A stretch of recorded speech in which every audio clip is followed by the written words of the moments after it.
Assalamualaikum warahmatullahi wabarakatuh.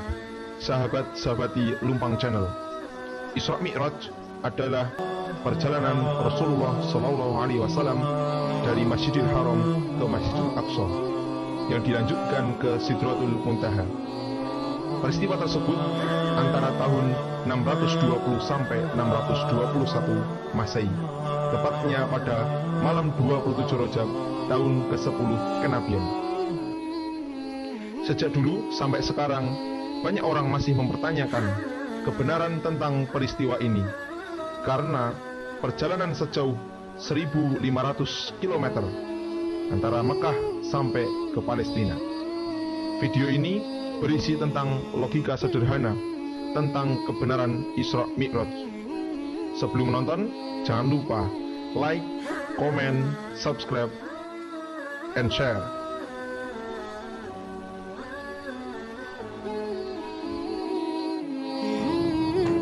Assalamualaikum warahmatullahi wabarakatuh. Subhanalladzi asra bi 'abdihi lailam minal masjidil harami ilal masjidil aqsa alladzi barakna haulahu linuriyahu min ayatina innahu huwas samiul basir. Di dalam pembukaan ayat ini Allah memahasucikan zatnya. Artinya peristiwa Isra Mi'raj ini tidak mungkin kita kaji dengan logika manusia. Tidak akan bisa logika manusia mencapai apa yang namanya peristiwa yang sangat luar biasa ini. Maka di dalam ayat tersebut, di dalam pembukaan, Allah memahasucikannya. Artinya maha suci Allah dari hal-hal yang tidak mungkin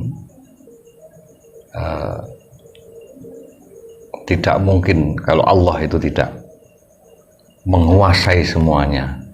Tidak mungkin Allah tidak mempunyai kekuasaan yang melebihi semua itu. Karena kalau dari sudut pandang manusia, Isra Mi'raj ini adalah sebuah perjalanan yang sangat panjang dalam waktu yang sangat singkat. Perjalanan yang menurut logika manusia tidak mungkin akan bisa dicapai. Maka disinilah di bagian awal Allah memahasucikannya, zatnya, bahwa Allah maha kuasa, Allah maha berkehendak, dan apapun yang menjadi kehendak Allah pasti akan terlaksana. Karena sebuah perjalanan yang dilampaui oleh Rasulullah dari Masjidil Haram menuju Masjidil Aqsa di Palestina, ini sebuah perjalanan yang sangat panjang. Karena di zaman tersebut belum ada teknologi yang namanya pesawat terbang atau pesawat yang sangat cepat untuk bisa melintasi jarak yang sangat jauh.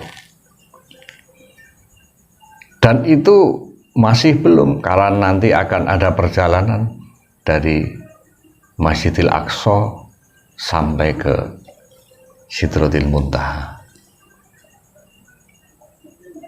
Maka kalau tidak disertai dengan keimanan, maka perjalanan tersebut sepertinya sebuah perjalanan yang bisa diragukan. Hanya dengan keimanan bahwa Allah maha segalanya, maka segala sesuatu itu bisa kita imani, kita yakini bahwa perjalanan itu betul-betul ada. Bisa kita contohkan saja atau kita analogikan. Seekor semut yang sangat kecil, berjalannya pun juga sangat lambat, langkahnya pun sangat terbatas. Tapi suatu ketika ini semut ini bercerita kepada teman-temannya, wahai bangsa semut, aku baru pulang dari Jakarta setelah tadi pagi bertemu dengan kalian semua. Pasti semut yang lain pun akan mengatakan, kamu bohong. Tadi pagi kita ngobrol, tadi pagi kita bertemu. Sementara ini dalam waktu yang sangat singkat, sore hari kita bertemu di sini. Jakarta adalah sebuah perjalanan yang sangat jauh. Sedangkan kita kalau mau bepergian saja sangat sulit. Kita tidak diberi kekuatan untuk bisa secepat itu. Kita tidak mempunyai sayap dan lain sebagainya menurut logika semut tersebut. Tapi kemudian semut tadi bercerita, begini, aku beri sedikit cerita bahwa tadi pagi pada saat ada peresmian jembatan oleh pejabat setempat, aku merambat dan masuk ke dalam saku pejabat tersebut. Ternyata pejabat tersebut setelah meresmikan jembatan yang ada di dusun kita ini, kemudian dia mendapatkan panggilan dari presiden di Jakarta. Naiklah pejabat tersebut dengan pesawat, dan setelah selesai di sana, pejabat tersebut kemudian pulang sampai di daerah. Dan aku pun juga ikut serta karena aku tidak keluar dari saku pejabat tersebut. Maka semut yang lain pun mengatakan, oh, kalau seperti itu mungkin saja, kan gitu. Maka seperti inilah perjalanan yang dilakukan oleh oleh Rasulullah Shallallahu Alaihi Wasallam. Itu karena apa? Rasulullah diperjalankan oleh Allah menuju ke tempat-tempat tersebut. Maka siapa yang berani menyangkal bahwa Allah tidak mempunyai kekuasaan seperti itu, tidak mempunyai daya kekuatan seperti itu sehingga bisa memperjalankan hambanya dari Masjidil Haram menuju Masjidil Aqsa, dari Masjidil Aqsa sampailah ke Sidratil Muntaha. Maka Isra Mi'raj hanya bisa diselami dengan keyakinan yang kuat bahwa Allah Maha Kuasa. Karena kemudian orang pun juga akan berandai-andai, atau mungkin orang pun akan mempunyai pandangan, apalagi orang yang tidak beriman kepada Allah, tidak beriman pada Rasulullah. Bagaimana mungkin perjalanan yang sangat jauh hanya ditempuh dalam sepertiga malam. Inilah para pemirsa yang budiman, kalau kita melihat bintang yang ada di angkasa, bintang yang terdekat dengan bumi ini, ya, itu jaraknya dengan kecepatan yang tinggi itu bisa ditempuh dalam waktu 4,5 tahun. Kecepatan cahaya. Maka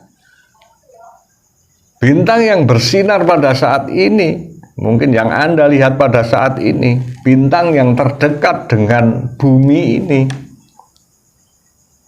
ini bersinarnya tidak sekarang ini, tapi sudah bersinar 4,5 tahun yang lalu. Saking jauhnya. Bahkan ada bintang yang terjauh dari bumi ini miliar tahun bersinar, sehingga sinar baru sampai di bumi dan bisa kita tangkap, bisa kita lihat kerlipnya. Betapa jauhnya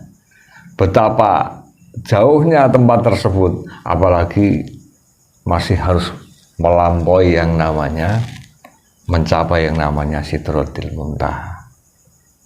Maka kembali lagi, kalau tanpa sebuah keimanan, Isra Mi'raj sulit sekali untuk bisa diterima oleh logika. Maka berbahagialah kita semua yang dikaruniai oleh Allah dengan keimanan, keyakinan tentang mukjizat Allah yang diberikan kepada Rasulullah Muhammad Sallallahu Alaihi Wasallam, sehingga hikmah daripada Isra Mi'raj betul-betul kita petik. Semoga kita mendapatkan keberkahan di bulan Rajab dan juga peristiwa Isra Mi'raj. Semoga bermanfaat. Assalamualaikum warahmatullahi wabarakatuh.